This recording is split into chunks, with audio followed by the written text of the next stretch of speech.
The cold female CEO becomes a vegetative person. My father throws another 100 billion at me, tells me to marry her, with the thought that only a fool wouldn't take money that's offered. I quickly marry her. After the wedding, I sleep shirtless with her every night. Sometimes I even use her black stockinged feet to satisfy my own peculiar desires. Shen Jiman, who is in a vegetative state, lies there silently, but her cheeks are always flushed pink. Her nose occasionally bleeds. Later, when she wakes up, the first thing she does is pin me down on the bed and say, "Husband, I really can't take it anymore." That year, the Shen family's only daughter was renowned everywhere. My father quickly arranged an engagement between our families, initially intending to send He Huayan there in the future, as a way to secure a good place for this youngest son. Who would have thought an accident would occur? The Shen family's only daughter became a vegetative person. My father couldn't bear to let He Huayan suffer. Only then did he remember that I was also his son. I stood at the doorway of the old Ha family house, my thin lips curving into a sarcastic smile. He Zhendong held a cigar in his hand, almost dropping it onto the expensive Persian carpet. He suddenly sat up straight from his genuine leather chair.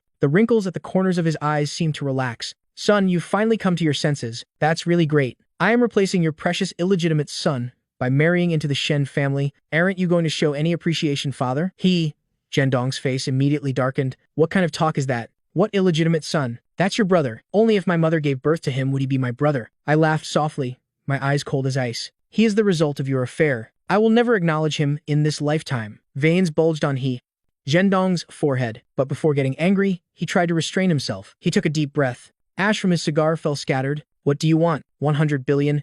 And also, after I marry into the Shen family, transfer Song Wanru to protect your precious illegitimate son." Zhendong's face immediately stiffened. He looked at me as if I were crazy. "Have you gone mad? 100 billion would drain all my liquid capital. And Song Wanru, isn't she your favorite bodyguard? You used to always insist on marrying her. Father just needs to say yes or no." I was starting to lose patience, turning around to leave. Zhendong slammed the table and stood up. "The day you arrive in South City, I will take care of these two matters immediately." He no longer had the mind to investigate further, just wanting to settle this matter quickly. I turned my back and waved as I grabbed the doorknob preparing to leave. Zhendong's voice sounded again from behind. "You want money?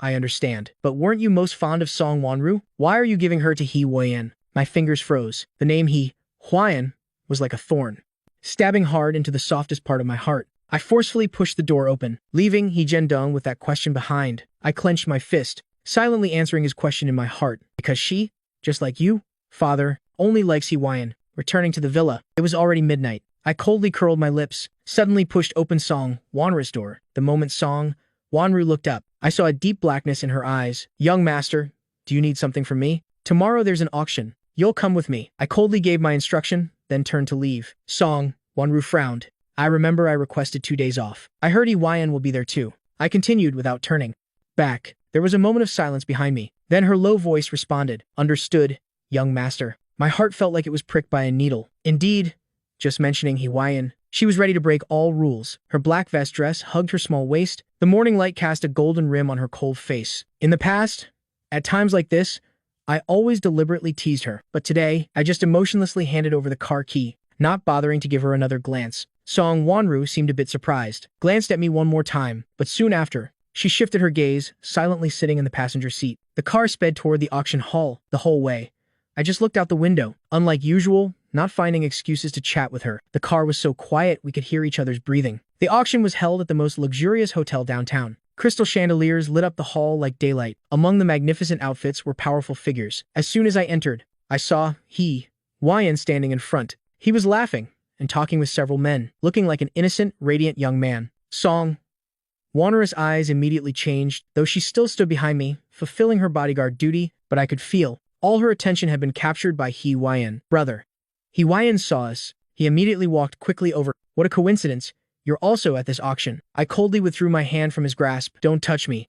He Huayan's eyes reddened. He looked at Song Wanru with grievance. "Sister Wanru, I just want to be close to him." Song Wanru slightly frowned. Her gaze at me carried suppressed disgust. I didn't want to get entangled with them either. Directly sat down. I was about to go to the Shen family. Relying on Zhendong to prepare the betrothal gifts was clearly unrealistic. These things I had to prepare myself. That was also the real purpose I came to this auction. After sitting down, the first item was presented. A pigeon blood ruby necklace. Starting price, 1 million. I raised my bid card without hesitation. 2 million. What surprised me was, He Huayan also raised his card. 3 million. He looked at me, smiling. "Brother, I like this item too. You don't mind letting me have it, do you? After all, your pocket money from father seems less than mine." I laughed coldly, not only less than his. From childhood to adulthood, He Jindong gave He Huayan 5 million in monthly allowance, while I only had 500% if not for the inheritance. My mother left. I might have starved to death long ago, but now it's different. I have 100 billion, 4 million. I raised my card again. He Huayan was clearly stunned, but still gritted his teeth and raised the price. 4.5 million. 5 million. After several rounds of bidding, He Huayan's expression became increasingly difficult. Brother, where did you get so much money? Aren't you afraid you can't pay? 10 million. I directly doubled the bid, and then looked at him with a mocking smile. Why do I feel like you're the one who can't pay now? He Huayan's face turned from green to white. The guests around started whispering. At this awkward moment, a long-legged woman suddenly appeared in the hall. She loudly announced, "Sky Lantern bid." As soon as she finished, the whole hall buzzed. "Miss, do you mean a Sky Lantern bid?"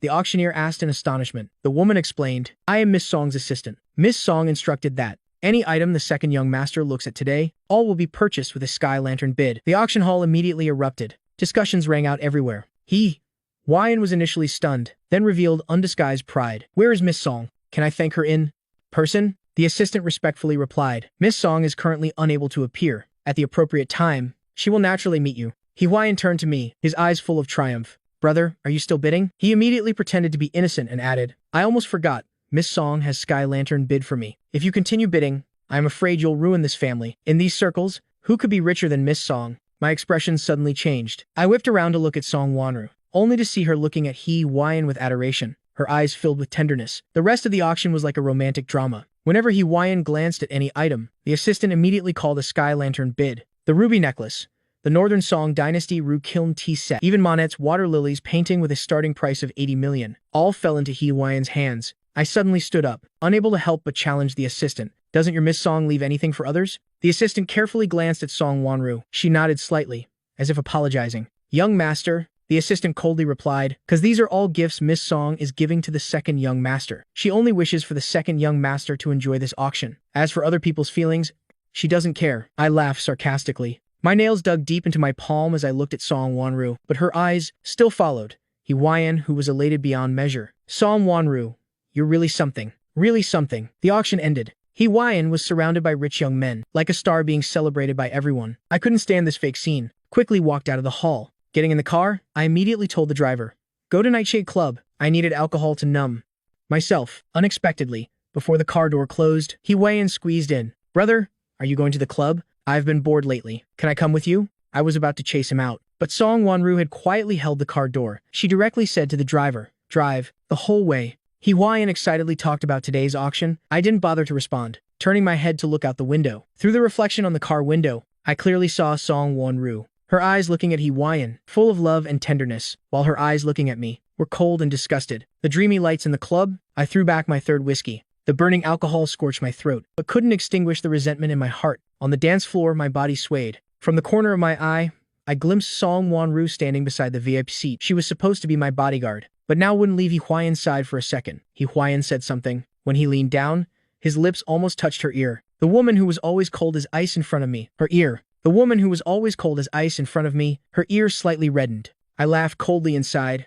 "Soon enough, you will be able to protect He Huayan to your heart's content." At this moment, staff pushed in an iron cage. A full-grown Tibetan Mastiff was anxiously pacing back and forth. The host excitedly shouted, "Tonight's special program, Black Storm versus Red Flame. Betting channels are open." I frowned. Nightshade Club often organized bloody fights for gambling, but I always despised this. Just as I was about to leave, the iron cage suddenly made a creaking sound. The cage lock came loose. Immediately, the larger Tibetan Mastiff rammed into the cage door, charging straight into the nearest crowd. Piercing screams rang out. I saw Song Wanru unhesitatingly turn around, instinctively rushing to He Huayan's side, holding him tight, pushing him toward the emergency exit. While I stood closest to the beast, even clearly seeing the saliva on its sharp teeth, the pain came suddenly. When the Mastiff's teeth pierced through my leg muscles, I vaguely heard the sound of fabric and flesh being torn at the same time. A piece of flesh was ripped away. Blood gushed forth. I fell to the ground. Watching the beast charge again, gunshots shook my eardrums. The Mastiff fell. The last thing I saw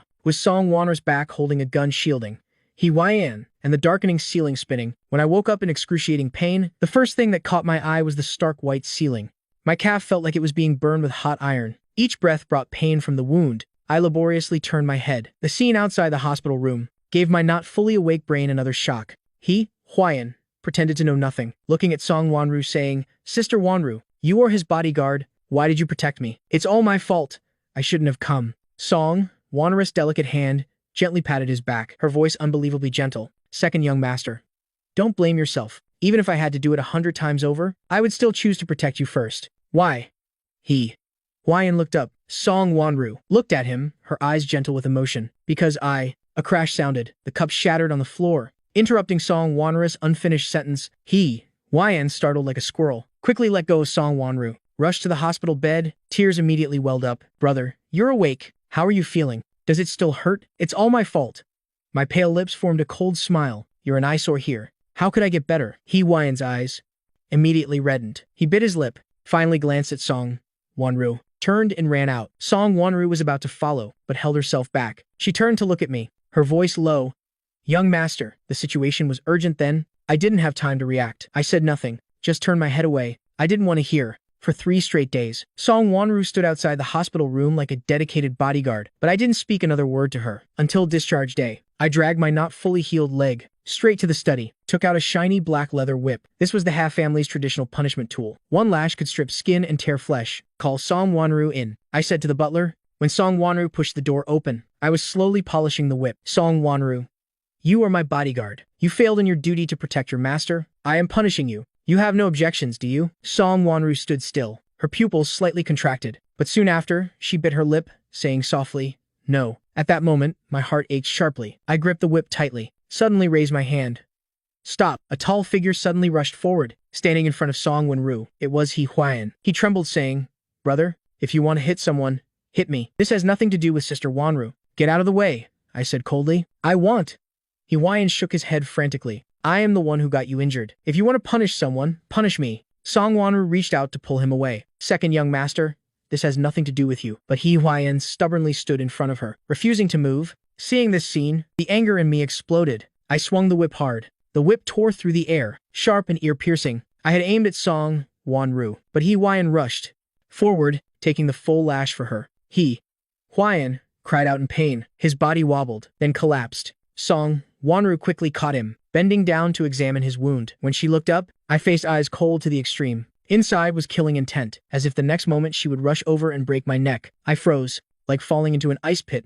Get out? Song Wanru held the unconscious Hwaiyan, turned and left. The study door slammed shut behind her, making a piercing impact sound. I stood still, realizing my hands were shaking, unable to hold the whip. 3 days later, I went to choose wedding clothes myself. Just as I stepped out of the store, suddenly, someone covered my mouth and nose from behind. The strong smell of drugs invaded my nose. I struggled a few times, then quickly lost consciousness. When I woke up, before my eyes was darkness. I was blindfolded, both hands tied tightly to the chair, unable to move. Crack! The first lash came down. I arched my back in pain. The rough rope rubbed deep into my wrists. The blindfold made the darkness even thicker. I bit my lip until it tore. Only then could I swallow my painful cry. You offended someone you shouldn't have. The executioner's voice seemed to echo from far away. Crack! Crack!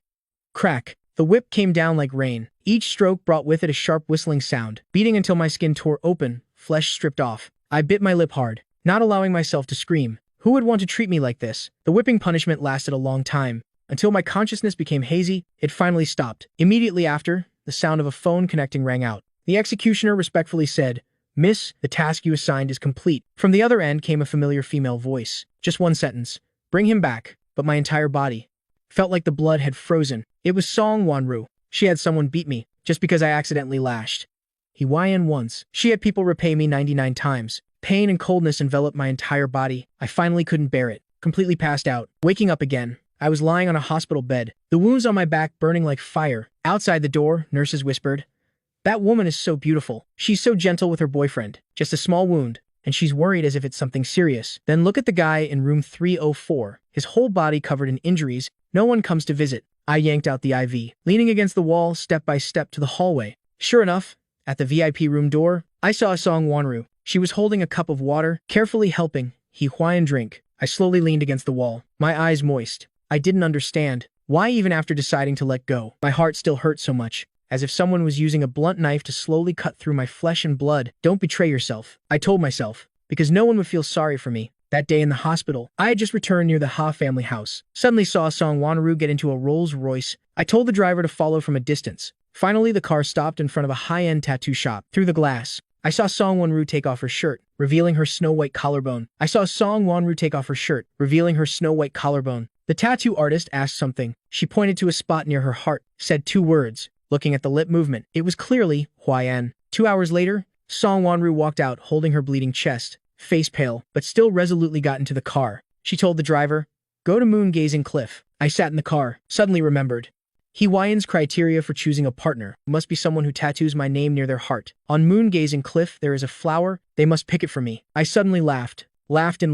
Tears suddenly fell. I said to the driver, "Let's go, don't follow anymore." That night, I scrolled through Huayan's friend circle, a photo of thorny roses blooming on a cliff, with the caption, "Someone crossed mountains and forests, just to pick a flower for me." At 3 in the morning, Song Wonru returned, covered in blood, her right hand broken, but the corners of her lips curved up, with a faint smile. The next morning, I was just about to go out. Song Wonru also came out from her room, her face pale.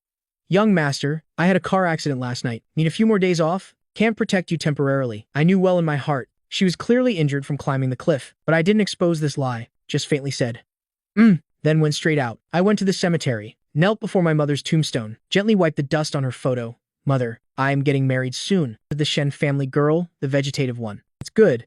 At least she won't cheat." Wind blew through the white chrysanthemums before the tombstone. Like a silent answer. "Mother, don't worry. I won't be like you." I touched the cold stone. "Loving someone to the point of disregarding your own life? That's too foolish. I will live well, live really well." The sky gradually darkened. I stood up, glanced at my mother's photo one last time, then turned and left. Back home, I packed my luggage all night. Clothes, watches, photo albums. I arranged each item, preparing myself to never return. When dawn broke, my phone vibrated. My account received 100 billion. Right after, He Zhendong's call came in. "The Shen family is urging, you must leave today. The money has been sent. As for Song Wonru, I will tell her to go." I interrupted him. "From today, she is Huayan's bodyguard. I don't need her anymore." On the other end, silence for a moment. He Zhendong suddenly softened his voice. "Jinzhou, I've always loved you and your mother." I laughed.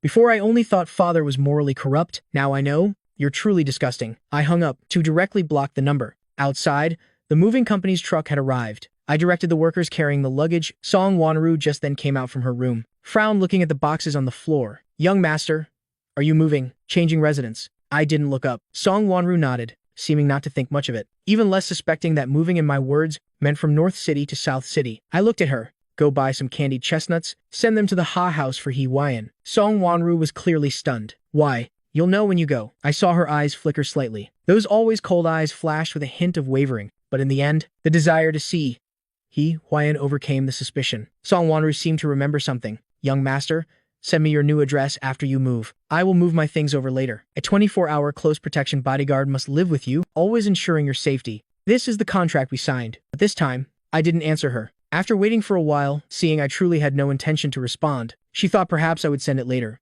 then turned and left. When her figure completely disappeared, I just got in the car, told the driver, to the airport. The scenery outside the window rushed by. I took out my phone to remove the SIM card, broke it in half, then threw it out the Sixela's window, then completely disappeared from North City's sight. Song Wonru stood before the ornately carved iron gate of the old Ha family house, holding a bag of freshly made candied chestnuts. She raised her hand to press against her chest, where Huayan was tattooed. The needle wounds still hadn't healed, still aching dully. But what was stranger still was how her heart beat unusually fast in her ribcage, as if something was tearing at her nerves, making her unable to stay calm. She frowned, attributing this strange feeling to the joy of seeing Huayan soon. When she pushed the door open, He Zhendong was standing in the middle of the living room, a reluctant expression, trying to persuade something, while Huayan had his back turned, shoulders shaking, voice full of anger. 100 billion, father. Have you gone mad? He Zhendong lowered his voice. Keep the Green Mountain, and you'll never worry about firewood. Good son, I am out of options. With the Shen family, I cannot break my promise. I must send one son over there. I don't want you to step into this murky water, so I can only choose Jinzhou. But these were his conditions. Think about it.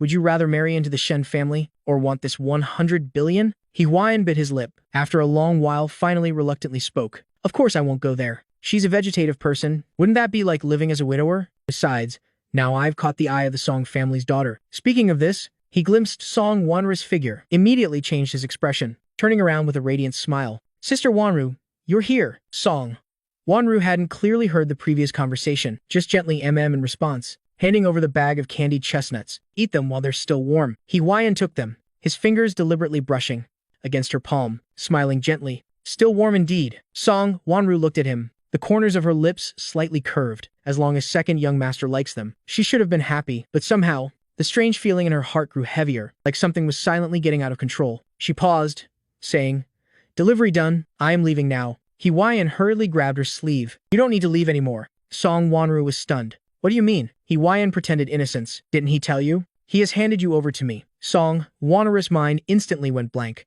"What do you mean handed over?" Hwaiyan saw she was upset, immediately added fuel to the fire. "He, for 100 billion, has agreed to marry the vegetative Shen girl. This morning he already moved to South City. From now on, you're my bodyguard." Song Wanru's breath suddenly halted. Getting married to Shen Jiman, the girl who once rivaled her, the Shen family's daughter, now lying in a hospital bed, a vegetative person. She suddenly remembered what I said this morning about moving. It turns out it wasn't a normal move, but to South City. In her mind, she unconsciously recalled our first meeting, last year, when the Ha family was recruiting bodyguards. She came because she admired second young master Hwaiyan, but unexpectedly, the person choosing the bodyguard was the first young master, me. She had originally intended to leave, but I spotted her immediately. That day the sunlight was beautiful. I walked down from the spiral staircase, the sound of sneakers touching the marble floor. Clear, as if playing a melody, I pointed at her, my thin lips curved into a smile. "So beautiful, I'd choose you." Later she discovered, this first young master, was notorious in social circles, changing girlfriends faster than changing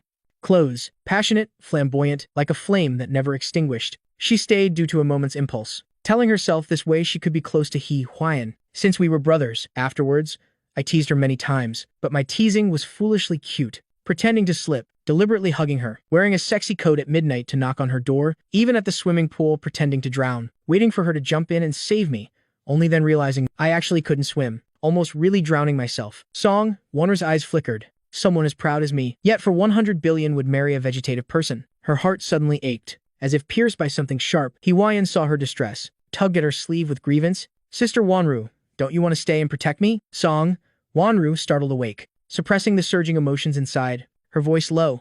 "No, being able to protect the second young master is my honor." But why when saying this? Her head was full of the last look I gave her. Calm, indifferent, like looking at a stranger. "That's great." Hwaiyan hugged her waist. "Come shopping with me. I'll buy you a new outfit to celebrate." Song Wanru mechanically followed him. Wasn't this what she had always wanted? To openly and rightfully protect Hwaiyan. No need to use the pretense of being my bodyguard to watch him from afar. And me, who had bullied Hwaiyan since childhood. It was good that I left. At least no one would hurt him anymore. Song Wanru's doting on Hwaiyan was almost to the point of infuriating. Hwaiyan liked the latest supercar model from a brand. She quietly had someone buy the entire series, sent them before him. He said he liked stars. She bought an entire area of the night sky named after him. He said he disliked someone. The next day, that person would vanish from high society. People in the circle all said the Song family's daughter had fallen. Fallen for the second young master of the Ha family. The princess had fallen. Fallen for the second young master of the Ha family. Those words weren't wrong. That day, Hwaiyan insisted on going to the suburbs to watch the sunset. On the way back, a truck lost control, rushing straight at their car. In that life-or-death moment, Song Wanru jerked the steering wheel hard,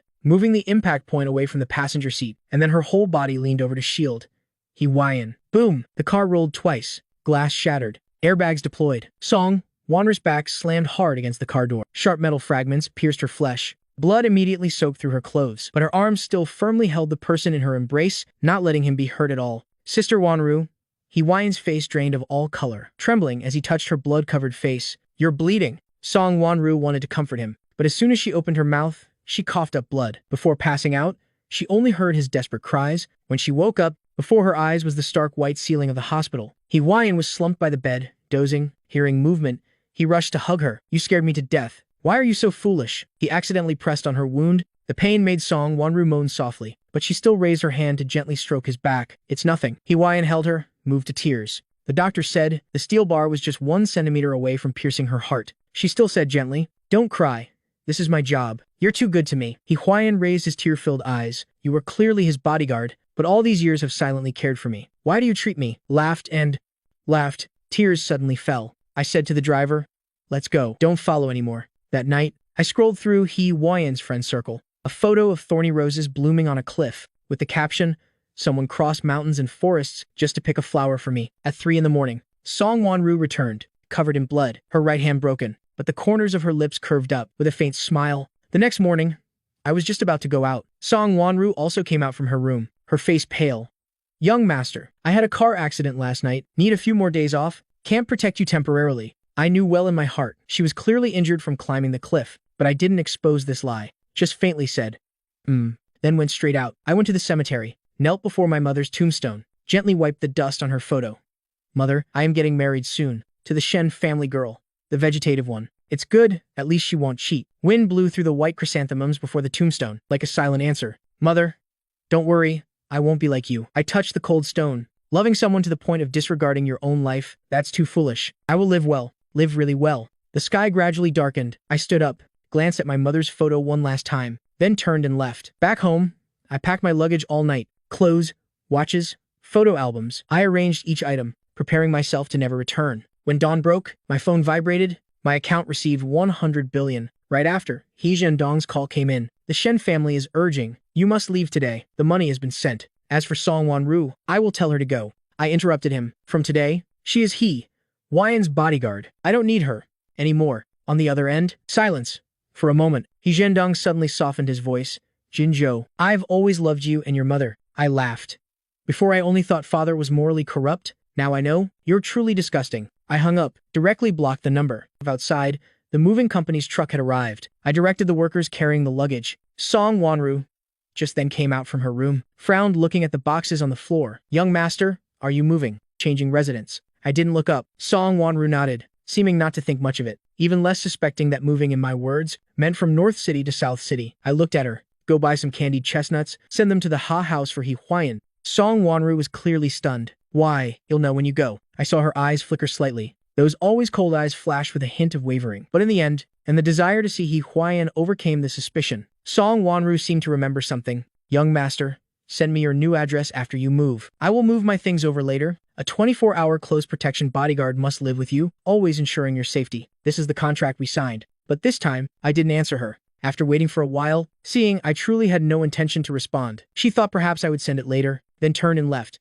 When her figure completely disappeared, Song Wanru's wounds still hadn't healed. The doctors repeatedly instructed her to rest, but she insisted on leaving the hospital early. She spent billions at the most luxurious rose garden in North City, preparing a confession scene. In the garden, Juliet roses imported from France were spread everywhere, each flower personally selected by her. The music played by the orchestra. She stayed up for 3 nights to decide. The fireworks were designed according to He Huayan's tastes, set to form the name Huayan at the most romantic moment. She even personally tasted every dish. The champagne vintage was also carefully selected. Her friend, Jiang Zhaoren, watching her like this, couldn't help teasing, Miss Song, people who don't know might think you're about to get engaged. Her friend, Jiang Zhaoren, watching her like this, couldn't help teasing, Miss Song, people who don't know might think you're about to get engaged. Song Wanru paid no mind, just lowered her head to check the time on her watch. Half an hour until the appointment, but half an hour passed. 1 hour passed. He Huayan still didn't appear. Song Wanru stood on the rose-covered rooftop, unconsciously rubbing the diamond ring in her pocket. She called He Huayan countless times. All went unanswered. Could something have happened? She frowned, immediately contacted her subordinates to find out He Huayan's schedule today. 10 minutes later, news came back. Second young master is at Nightshade Bar. He's been there for 6 hours today. Song Wanru was stunned. He's at the bar? Did he forget the time? But clearly yesterday he had reminded her. She gripped her phone tightly, drove straight there. Nightshade Bar was a place for high-end VIPs. The security at the door saw her trying to rush in, immediately stopped her. Miss, please show your membership card. Get lost. The manager hurriedly ran over, slapped the security guard. Are your dog eyes blind? This is Miss Song. Song Wanru coldly walked straight to the private room on the highest floor, but before pushing the door open, she heard laughter from inside. You're really not going to meet that bodyguard? A friend's teasing voice. He Huayan laughed lazily. Go. Why would I go? Looking at her eyes, you can tell she wants to confess. How could I marry a female bodyguard? But she treats you so well, the friend continued. Taking a car hit for you, picking flowers for you, even tattooing your name on her chest. So what? He Huayan sneered. No matter how beautiful, how well she treats me, she's just a doorkeeper. Now that the Song family's daughter has noticed me, of course, I should seize the opportunity to marry into wealth. Song Wanru's hand froze on the doorknob. The friend asked again. Then why not reject her directly? Isn't it immoral to string her along like this? What do you know? He Huayan's voice was full of pride. Beautiful, good at fighting, and willing to risk her life for me. What's bad about having another girl crazy about me? More importantly, he suddenly lowered his voice, laughing wickedly. Ha Jinzhou likes her, but she likes me. Just thinking about it, his face when his love is stolen. Like before when he liked wearing white shirts, I just said one sentence that I liked them. Father took all his white shirts and gave them to me. I wore them every day, passing in front of him, making him never wear white shirts again. Song.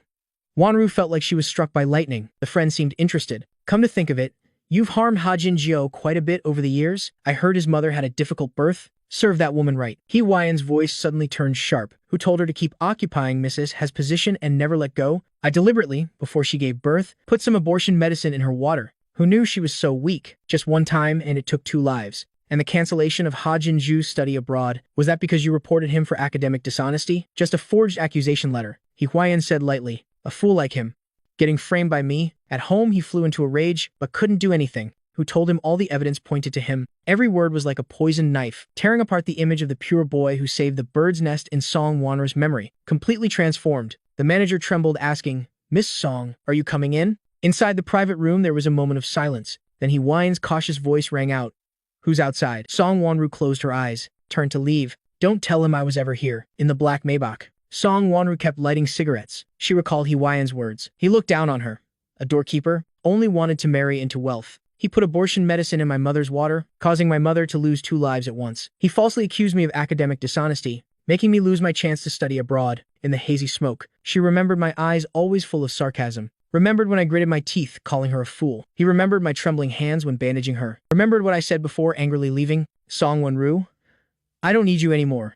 It turned out that all these years, the person she treasured was such a despicable person, and I, who was treated coldly by her, was the real victim. The cigarette burned her fingertip, but she didn't notice. In the distance, fireworks from the rose garden rose on schedule, exploding into the brilliant name Hwaiana. But the woman who should have been watching the fireworks was now just continuously smoking, her heart aching. She didn't understand why the good boy from years ago had become so disgusting. Slap! Her hand hit the steering wheel.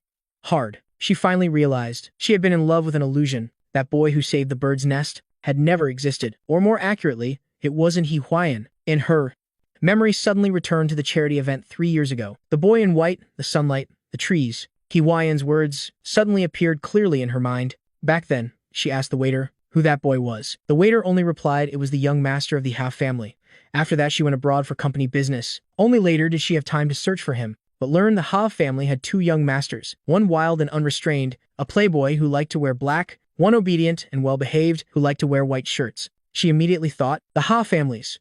Young master must be the second young master, He Hwaiyan. But thinking about it now, Song Wanru felt like the blood in her entire body had frozen. She trembled as she called Jing Jiaoren. Help me check the camera footage from the charity event 3 years ago in the back garden. She knew 3 years had passed. The search would certainly take time, but as each second passed, her heart became more panicked. She stared at her phone screen, so worried that the ashtray was filled with cigarette butts. The phone suddenly vibrated. She almost immediately answered. Found it, but on the other end was the respectful voice of the butler.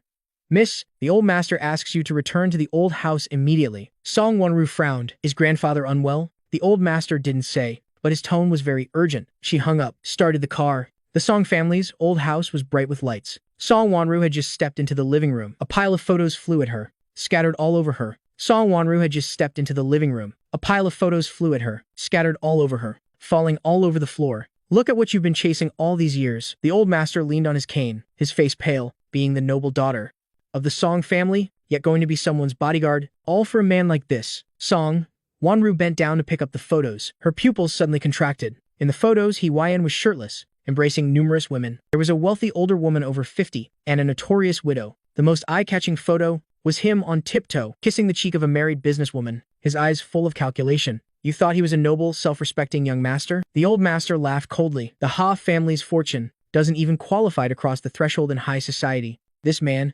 in order to climb higher, is willing to use any means. Song Wanru gripped the photos tightly, her knuckles turning white. She suddenly remembered the words she heard at the bar today, thinking that was the limit. But unexpectedly, he gave her another big surprise. Grandfather, she had just opened her mouth. The butler hurriedly walked in. Miss, the second young master of the Ha family has sent an invitation, saying tomorrow is your birthday. He wants to come personally to give you a gift. Song Wanru was stunned. Tomorrow was her birthday. She had originally planned after a successful confession to announce He Hwaiyan's identity at the birthday party, to tell everyone she couldn't live without him. But now the old master slammed the table and stood up. Don't let him come. Let him come.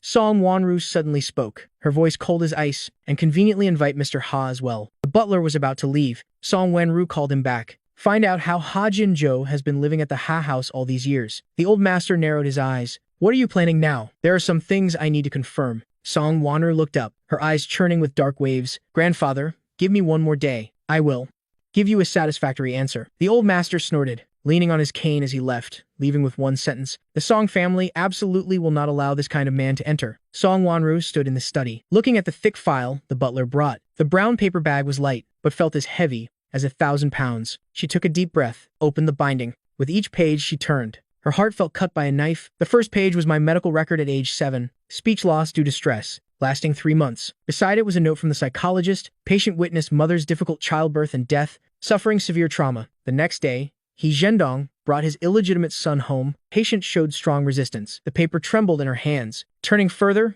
it was the year He Huayan entered the elite school. He Zhendong bought He Huayan a custom-made school bag worth 100,000, while I carried the old bag my mother bought before she died, washed until faded. At age 13, He Huayan's birthday party had 30 tables. I was locked in the attic. At age 16, I was admitted to a key high school. He Zhendong said my good grades were useless because I would inherit the family business anyway. He refused to pay the tuition. It was my maternal grandfather who secretly gave me money. At age 18, He Zhendong took my study abroad opportunity and forced it to be given to He Huayan. The last page was my diagnosis report at age 20. Moderate depression, with tendencies towards self-harm. Song Wanru suddenly slammed the file shut. Her chest hurt to the point of suffocation. She suddenly remembered that time in the Ha family study, my appearance like I was going crazy. Back then, she only thought I was unreasonably causing trouble. Even because He Huayan took 1 lash, she had someone return me 99 lashes. Not long ago, she had desperately wanted to get the camera footage. I wanted to know who had moved her heart. But now, she was suddenly afraid of that answer.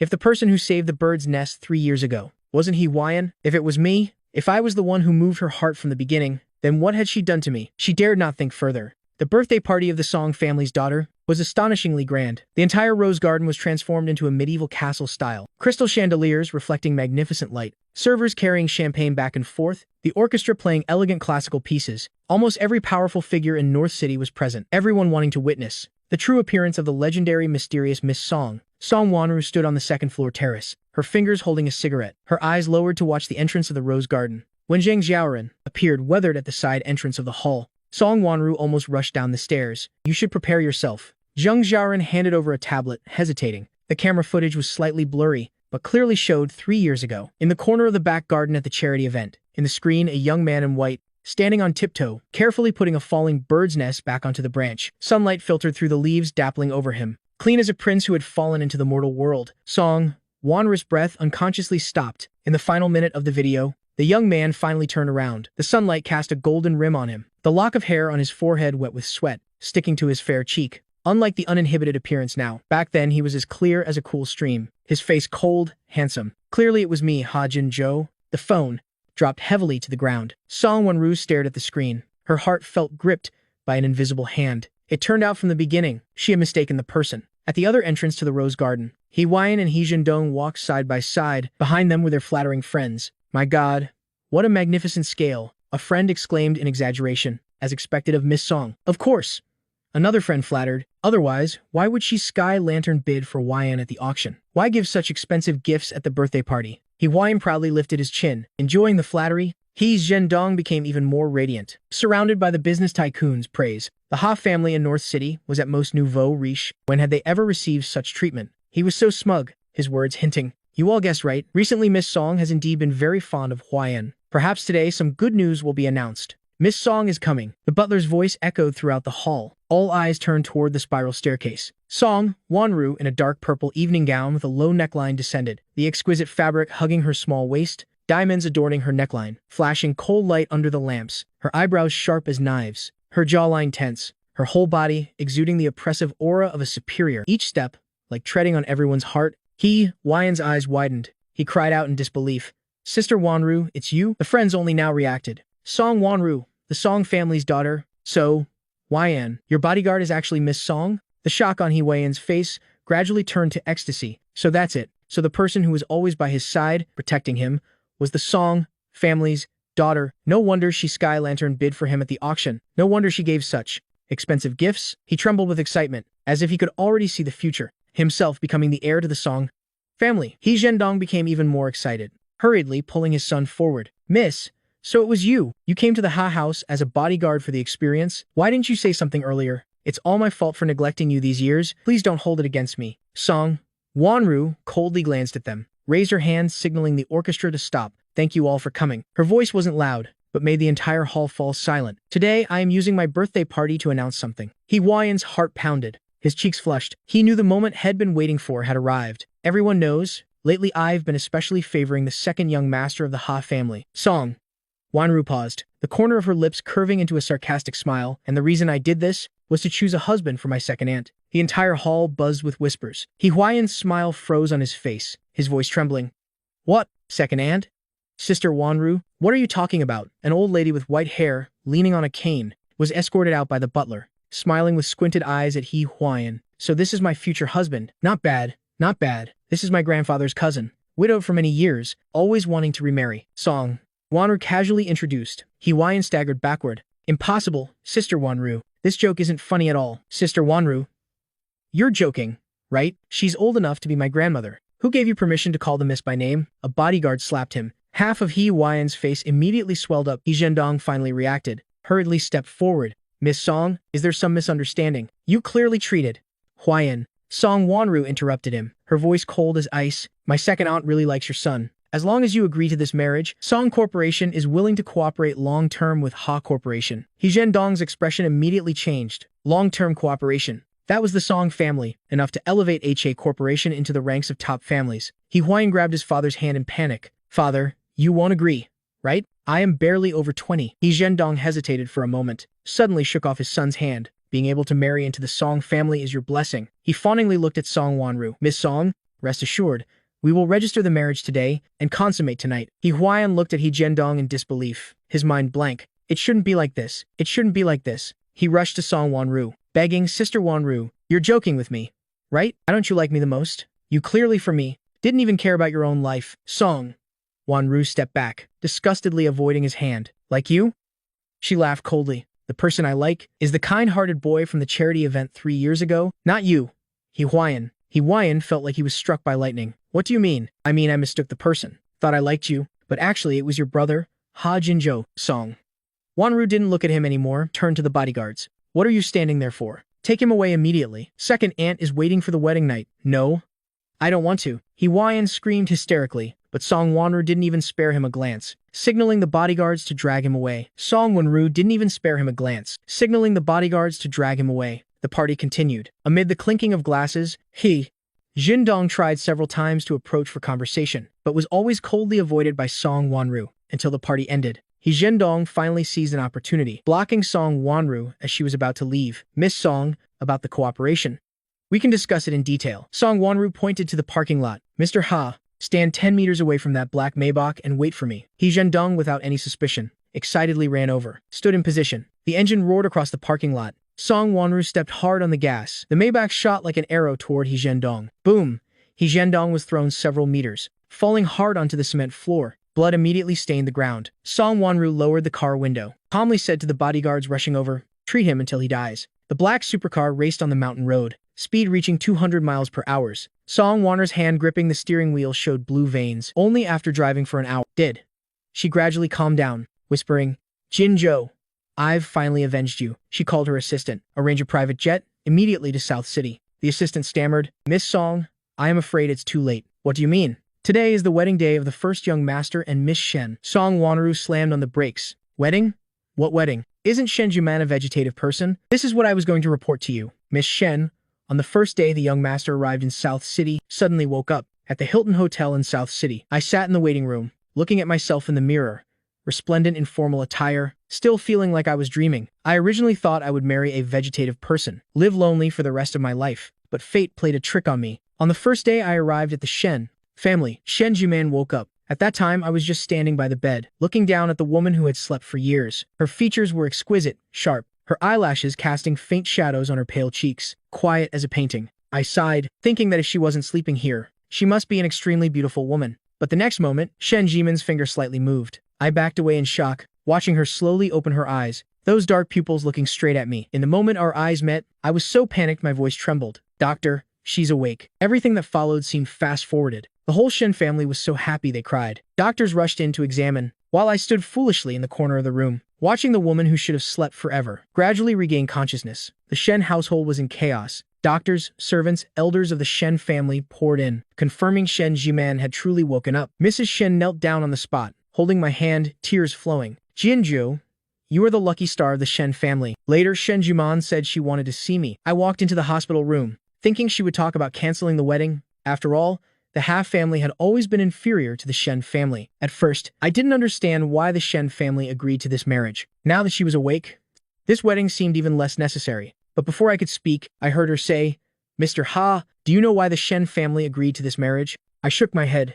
Is it because Shen Jiman's voice was soft, but each word clear? It's because of a promise to the Liang family, your mother's family. Your mother and my mother were close friends. She looked at my trembling eyelashes. They once promised each other, if they had children later, they would become in-laws. I choked up. Later your mother passed away. You didn't live well in the Ha family. Shen Jiman slowly sat up. The Liang family always wanted to take you back. The Ha family wouldn't let you go. Until He Zhendong proactively proposed an alliance marriage, the Liang family seized this opportunity to get you away from the Ha family. Therefore, Mr. Ha, whether I am awake or still sleeping, I will not marry your brother. Only you. She paused, continued saying, I've slept for too long. Need to get familiar with business again. But I promise, I am not bad. Will protect you for life. The power of the Shen family, from now on, will be your support. You don't need to be afraid anymore. At home, do whatever you want. She suddenly smiled, her voice gentle. Although we don't have feelings yet, we can marry first and love later. Build it slowly. Would you like to try? At that moment, I absently nodded. Click! The restroom door suddenly opened, pulling me from my reminiscence. I startled. Saw Shen Jiman had been standing behind me for some time. She stood on tiptoe, kissed my cheek lightly, her warm breath flowing over my skin, causing a shiver. Husband, what are you doing? She smiled softly. Tonight is our wedding night. Are you ready? My ears burned red. This woman seemed not to know the meaning of the word shy. Since waking up, she had constantly teased my emotions. I just haven't had time to react. I tried to appear calm. I am very experienced, okay? Shen Jiman raised an eyebrow, her tone intimate as if we had loved each other for years. Then isn't our Jinzhou very capable? My heart skipped a beat. Didn't you say marry first and love later? Why do you act like you're deeply in love with me already? Why did you come here? Hasn't the wedding started yet? I tried to change the subject, afraid you might be nervous. Shen Jiman took my hand, interlocking our 10 fingers. So we won't appear separately anymore? Well, walk out together, all right? I held Shen Jiman's hand, walking together into the hall. Her hand was warm, dry, inexplicably making one feel at ease. When standing outside the hall waiting to enter, I suddenly felt vague. I had imagined my wedding countless times, wearing a tailored suit, watching the bride on her father's arm, step by step, walking toward me, but that imagined figure had blurred. My heart ached in waves. I took a deep breath, completely erased that image from my mind. Ready? Shen Jiman asked softly. I nodded, smiling in response. The wedding music sounded, the doors slowly opened. Hundreds of eyes simultaneously turned toward us. She suddenly smiled, her voice gentle. Although we don't have feelings yet, we can marry first and love later. Build it slowly. How would you like to try? At that moment, I absently nodded. Click! The restroom door suddenly opened, pulling me from my reminiscence. I startled. Saw Shen Jiman had been standing behind me for some time. She stood on tiptoe, kissed my cheek lightly, her warm breath flowing over my skin, causing a shiver. Husband, what are you doing? She smiled softly. Tonight is our wedding night. Are you ready? My ears burned red. This woman seemed not to know the meaning of the word shy. Since waking up, she had constantly teased my emotions. I just haven't had time to react. I tried to appear calm. I am very experienced.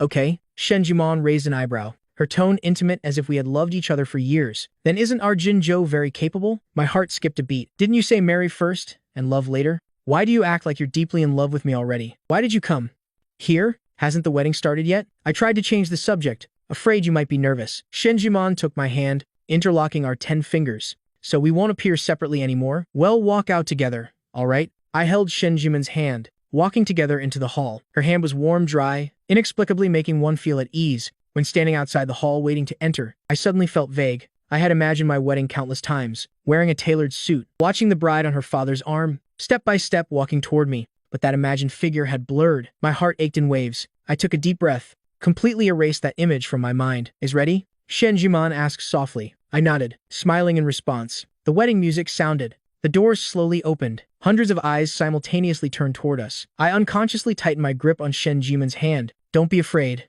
she whispered in my ear. I will always be by your side. Guests on both sides whispered, a talented man and a beautiful woman. Mr. Ha is so handsome. I heard it was he who awakened CEO Shen. The Shen family has found their lucky star. Since the first day I arrived in South City, all the entire Shen family treated me extraordinarily well. No contempt, no difficulties, not even any gossip. Now the guests invited by the Shen family only praised me. No one mentioned the half family. Surely, Shen Jimon had arranged this. A warmth rose in my heart. When it came to exchanging rings, the host smiled and asked, Miss Shen Jimon, do you agree to take Mr. Hajin Zhou as your husband, whether in poverty or wealth, sickness or health? I do. Shen Jimon answered without hesitation. Mr. Hajin Zhou, do you agree to take Miss Shen Jimon as your wife, whether she? I don't agree. On the hall, doors were violently thrown open. A slender figure stood against the light. I froze. Slowly turning around, Song Wanru stood at the door, her clothes disheveled, the lock of hair on her forehead wet with sweat, her chest heaving violently, as if she had run all the way here. Jin Zhao. Her voice was hoarse to the point of being inaudible. Don't marry her, I beg you. The guests erupted in commotion. Isn't this the Song family's daughter? What did she just say?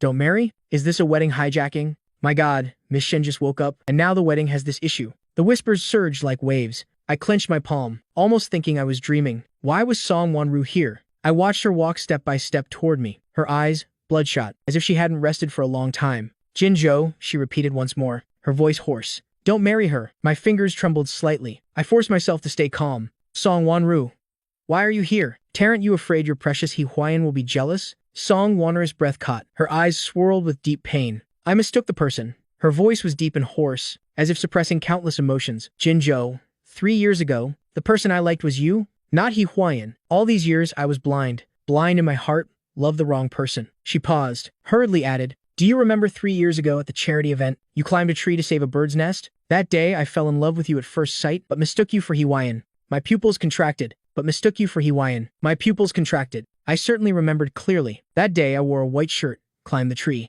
saved a bird's nest about to fall. When I came down, I saw a girl standing behind a tree in the distance, thought she was just a passerby. So hurried away. It turns out that person was her. Song Wanru saw me stunned.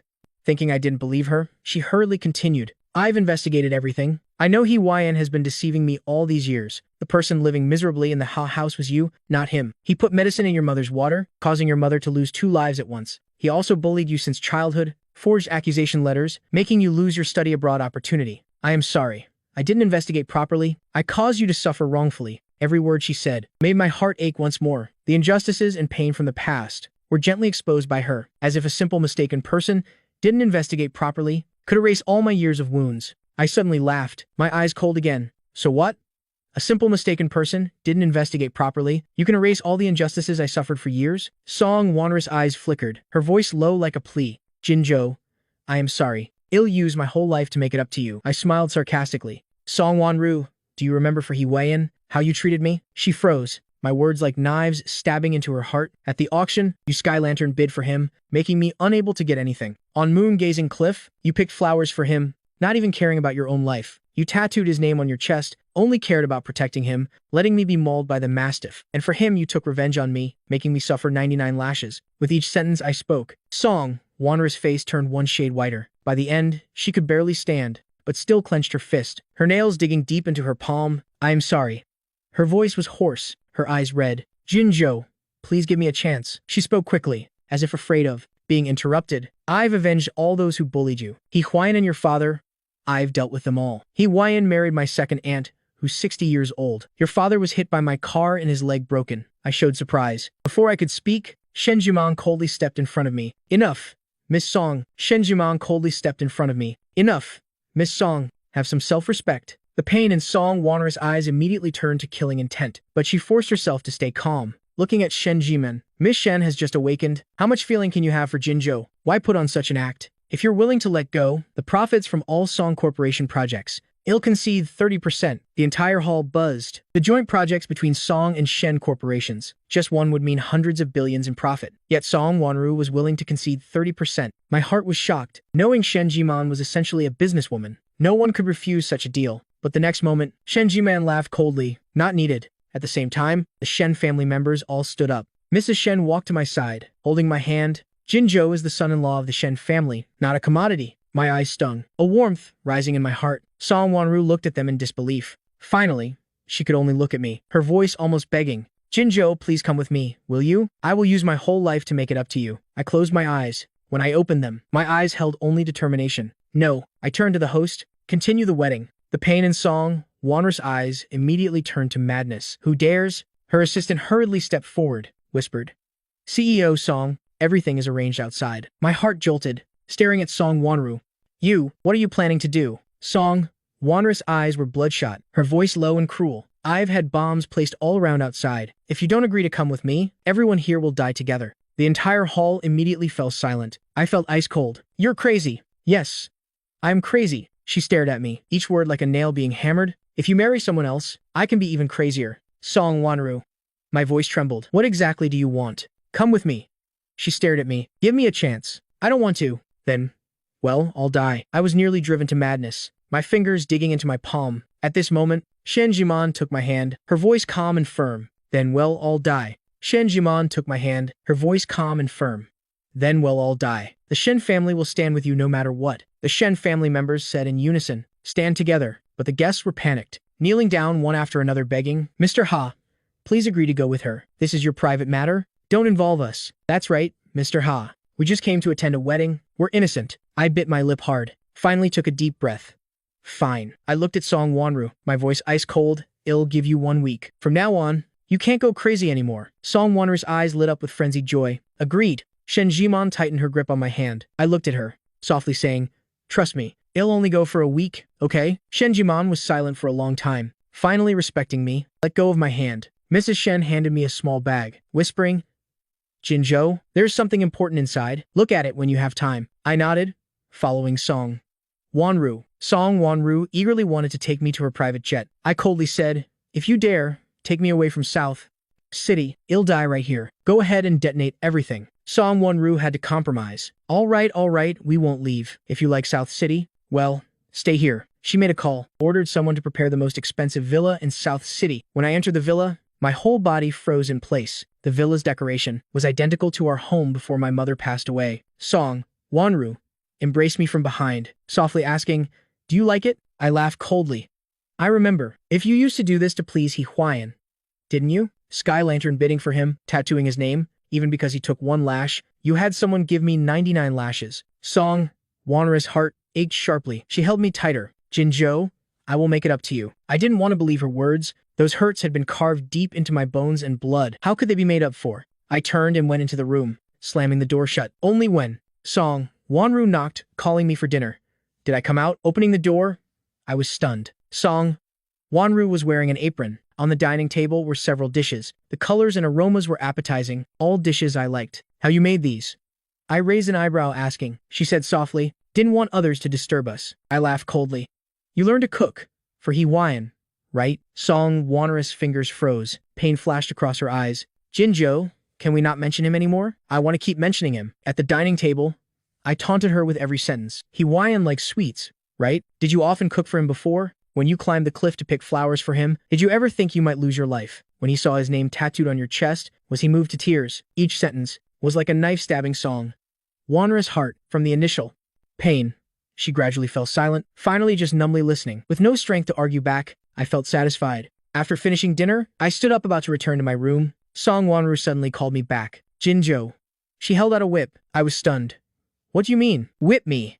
Her voice was hoarse. I am repaying you. I looked at her, laughed coldly. You think this makes up for it? It's not making up for it. She looked up, her eyes dark. It's what I owe you. She took out a document from her bag and handed it to me. I've already written my will. Even if you beat me to death, the Song family won't make things difficult for you. All the assets of the Song family will be left to you. My fingers trembled slightly. Then, I laughed coldly. You think I am a child? To be fooled by your sweet words? Song Wanru looked at me, her voice so soft it was almost inaudible. Everything I say is true. Before she finished, crack, a lash struck hard across her back. Song Wanru groaned softly, her back straight, but she bit her lip, making no sound. I didn't hold back. The second lash, the third, the sound of the whip cutting through the air, echoed sharply in the silent house. The sound of flesh tearing, mixed with the smell of blood filling the air. Song Wanru still stood there, her back perfectly straight, not trying to avoid it. By the 99th lash, her back was a mess of blood and flesh. Blood dripped down her clothes onto the floor, frighteningly vivid. She finally staggered, but still tried to stand firm,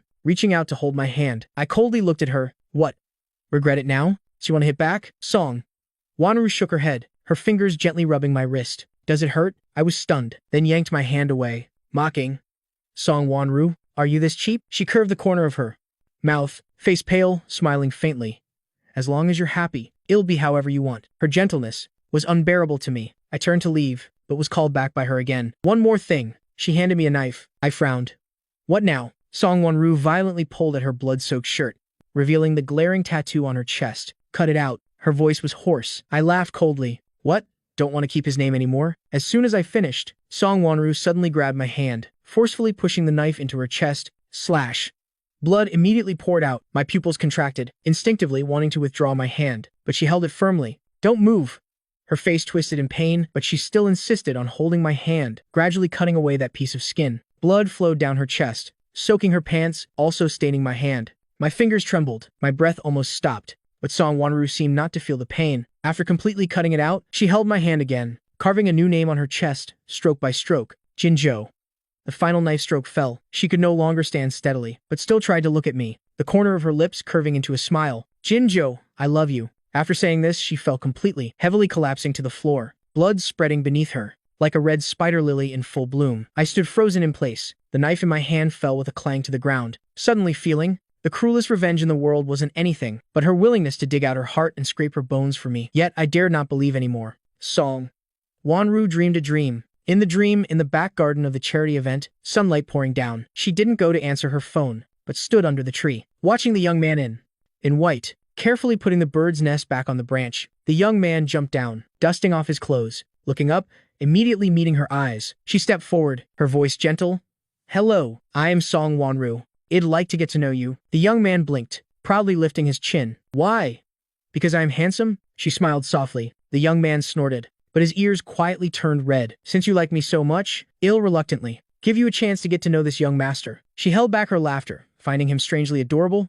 In the dream, everything proceeded naturally. She pursued him. He proudly and reluctantly responded. When in love, he doted on her to the extreme. She also acted spoiled in his arms. Finally, they walked into the wedding hall, exchanged rings amidst blessings. She stood on tiptoe to kiss him, whispering in his ear, Song Wonru, you must treat me well for life. He smiled in reply. For life. Miss Song. The doctor's call pulled her from the dream. Song. Wonru startled awake, seeing the stark white ceiling. The pain in her back and chest reminded her. Reality had no wedding, no love, only wounds full of injuries. Where is Mr. Ha? She asked hoarsely. In the flower garden. The doctor replied. Song Wonru, despite all objections, forced herself out of bed, staggering to the garden. Sunlight shone on the flower beds. I stood there, my finger gently stroking a rose. My profile in the sunlight was breathtakingly beautiful. She was about to approach, but heard me laugh softly into the phone. Yes, I miss you too. Song Wonru's blood seemed to freeze. My voice carried a hint of shyness and tenderness, a gentleness she had never heard. Wife.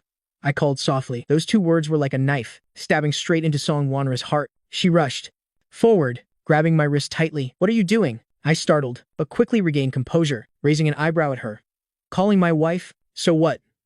Not allowed? You can't call her wife. Her voice was hoarse, eyes flaring with anger. I will call her that. I laughed coldly. Wife? Wife. With each call, Song Wonru's face grew one shade paler. Finally, her eyes reddened, her voice trembling. Jinzhou, don't treat me like this. I was stunned, had never seen Song Wonru like this. Humble, hurt, as if I had crushed her myself. All pride eventually meets its retribution. She curved the corner of her mouth, her smile uglier than crying. You can kill me if you want. Just don't treat me like this. I choked up. Before I could speak, Song Wonru had already calmed herself, saying softly, Not being by your side yesterday was my fault. She paused, taking my hand. Today I have prepared a surprise for you. Night fell. Song Wonru took me to an outdoor arena. I thought it was a performance, until the host's excited voice rang out. Tonight's special program. Miss Song Wonru faces off against the Black Death Mastiff. I jumped up. You're crazy. But Song Wonru just smiled gently. The wounds you once suffered, it'll return 100 times over. The iron cage opened. The gigantic mastiff roared and charged out. Song Wonru met it barehanded, immediately getting knocked down. Song Wonru. I screamed in horror. The mastiff's sharp teeth bit into her arm. Blood sprayed out, but Song Wonru only groaned softly, counterattacking with a punch to the dog's eye. The audience gasped in amazement. The battle was breathtakingly intense. Each time the mastiff charged, it brought a deadly threat. Song Wonru was covered in blood, but never backed down. Finally, she barehandedly choked the dog. Before everyone's horrified eyes, choking until it stopped breathing, the entire arena fell silent. Song Wonru staggered to her feet, blood and flesh mingled, but still walked step by step to me, kneeling on one knee before me, like a gesture of submission. I lost 10 pieces of flesh from the bites. She looked up at me, her voice hoarse. Repaying you 10 times over? Jinzhou, will you forgive me now? My fingers trembled. You really are crazy. Song Wanru smiled again. She took my hand, placing it on her blood-covered face, her eyes both frenzied and gentle. I am crazy, have been crazy for a long time. Jinzhou, only you can cure me. For the next 3 days, Song Wanru nearly used up a lifetime's worth of romance. On the first day, she took me to the highest Ferris wheel in North City. They say if lovers kiss at the top, they'll be together forever. She stood at the cabin door, her eyes carefully showing hope. I laughed coldly. Then we should kiss at the lowest point, so we won't meet in the next life. The light in Song Wanru's eyes immediately extinguished, but she still forced a smile. It's okay. I just wanted to show you the night view. The Ferris wheel reached the top. The entire city glittered with lights below. Song Wanru suddenly took a diamond ring from her chest, her voice hoarse. Jinzhou, if we could start over. There is no if. I interrupted her, turning to look out the window, not wanting to hear more. On the second day, she personally prepared a full Manchu Han imperial feast. I remember you like spicy food. She picked a piece of spicy fish into my bowl, her eyes gentle. Try it. I glanced at it, my voice ice cold. Hawaiian doesn't eat spicy food, so you never made this dish before, right? Song Wanru's hand froze in midair, her fingers trembling slightly. I, in front of her, dumped the contents of my bowl, along with all the food on the table, into the trash. On the third day, she took me to the sea. As night fell, hundreds of drones formed my smiling face in the sky. Then, fireworks exploded. Jinzhou, I love you, appeared clearly in the darkness. Do you like it? She asked softly, her voice carrying a barely detectable hope. I looked at the brilliant sky, suddenly laughed. Song Wanru, you pursued Hawaiian like this back then, didn't you? She clenched her fist, her throat tightening, her voice so low it was almost inaudible. No, only you. Everything was only for you. I remained indifferent, returning to the room afterward. Thinking tomorrow would be the last of our 7-day agreement, I planned to pack my belongings to leave, accidentally opening the bag Mrs. Shen had given me earlier. Inside was a cowhide envelope. The edges had turned yellow, as if it had been caressed many times. I hesitantly opened a stack of letters that fell out. Each letter began with a Jinzhou. First letter. Jin-Zhou. Today at the Liang family party, I saw you for the first time. You wore white, standing in the garden feeding cats. Though surrounded by noise, you seemed to be in a quiet world of your own. I stood on the second floor watching you for a long time until you noticed and smiled at me. At that moment, I knew I was done for. Writer, Shiman. Second letter, Jinzhou. I heard the illegitimate child of the Ha family caused you trouble again. I had the butler send medicine to you in the name of the Shen family. I don't know if you used it. Actually, I wanted to visit you personally, but couldn't find a reason. Writer, Shiman. Third letter, Jinzhou. Today is your 18th birthday, also the anniversary of your mother's death. I flew to North City, waited all day outside the cemetery, saw you crying at the grave. I bought the chocolate cake you like, placed it at the cemetery gate. Hope you tried a piece. Writer, Jimin. Fourth letter, Jinzhou. Your father came to propose marriage, wanting the Shen and Ha families to be joined. I know he wanted his second son to marry me. This was a trap, but I still agreed, because it was the only way to meet you. If you're reading this letter, it means we are married. Please don't fear this marriage. I am not marrying you out of pity. Since I was 16, when I first saw you, I've been waiting for this day. Writer, Jimin. The letter fell from my hand. I suddenly remembered Shen Jimin's eyes when she woke up. That restrained yet profound gaze. It turns out it wasn't politeness toward a stranger, but love hidden for years. On the morning of the fourth day, I stood in the living room, calmly looking at Song Wanru. The day has come. I must go. Song Wanru's hand making coffee froze. Coffee spilled over from the pot, burning her hand, but she seemed not to notice. She slowly turned around, her eyes dark as she stared at me, each word firm. I said I would let you go, but on condition that you must choose. Go with Shen Jiman, or stay with me. I curved my lips in a sarcastic smile. I choose to go. Before I could finish, Song Wanru suddenly took out from her pocket a revolver, pointing it at her own temple. Her eyes both frenzied and stubborn, but her voice frighteningly calm. 2 choices. You stay, or you leave. This gun has 4 bullets, 3 real, 1 blank. Next, for each word you speak, I'll pull the trigger once. This meant, only if I said, I'll stay, would she not pull the trigger? My pupils contracted. I roared in disbelief. You're crazy. Using your life to threaten me? I am not threatening. Song Wanru smiled faintly, her eyes full of desperation and recklessness. I am just gambling, betting to see if you care about me at all. I stared at her, my chest heaving violently, anger and helplessness intertwining in my heart. Song Wanru, don't force me to hate you. Then hate me. She smiled miserably, her eyes growing more stubborn. At least it's better than you forgetting me. Silence stretched between us. The air seemed to solidify. I took a deep breath, trying to stay calm, slowly opening my mouth. Bang. The first shot rang out. It was a blank. Song Wanru didn't blink, but her forehead was beaded with sweat. Go. My voice trembled slightly, but I still tried to stay calm. Bang.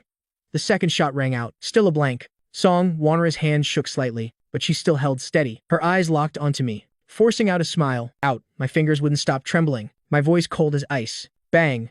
The third shot rang out. Still a blank. Song Wanner's face grew increasingly pale. Her breathing became rapid. I gritted my teeth, uttering the final word. Sighed. Bang. With a thundering gunshot, blood immediately spurted from Song Wanner's chest. Her body shuddered, staggering back a few steps, heavily falling to the ground. But the corner of her lips still held a smile, her mouth full of blood, her voice as weak as a candle in the wind. Jinzhou, you're so cruel. I stood frozen in place, my nails digging deep into my palm, my body trembling slightly. I watched Song Wanner's blood spread across the floor, watched her pupils gradually dissolve, watched medical staff rush in to take her away. From beginning to end, I never looked back. 1 month later, Shen Jiman organized a magnificent wedding for me. The venue was filled with white lilies and vibrant roses. Everywhere was filled with the breath of happiness. The guests' blessings rang out endlessly. The pastor smiled, solemnly asking, Mr. Ha Jinzhou, do you agree to take Miss Shen Jiman as your wife, whether in poverty or wealth, health or sickness, to love and protect her forever? I looked at the gentle Shen Jiman before me, softly saying, I do. When exchanging rings, Shen Jiman suddenly lowered her voice, her expression somewhat serious. Song Wanner's condition isn't good. The doctor said the bullet was just a centimeter from her heart. Surviving was a miracle, but she may never wake up. My fingers trembled slightly, my heart rising with complex emotions, but quickly adjusting my expression, finally smiling. Don't mention her anymore. I leaned down, gently kissing the corner of Shen Jiman's lips. Late at night after the wedding, I stood alone on the balcony, moonlight shining on the ring on my fourth finger, reflecting cold light. My thoughts unconsciously drifted far, remembering long ago, the always cold bodyguard who followed behind me, Song Wanru. Remembering her shielding me from danger, remembering the warmth when she carried me home in the rain, also remembering her falling in a pool of blood, smiling and saying I was cruel. The night wind blew by, gently wiping away. To a slight loss at the corner of my eye, I whispered softly, Song Wanru, goodbye.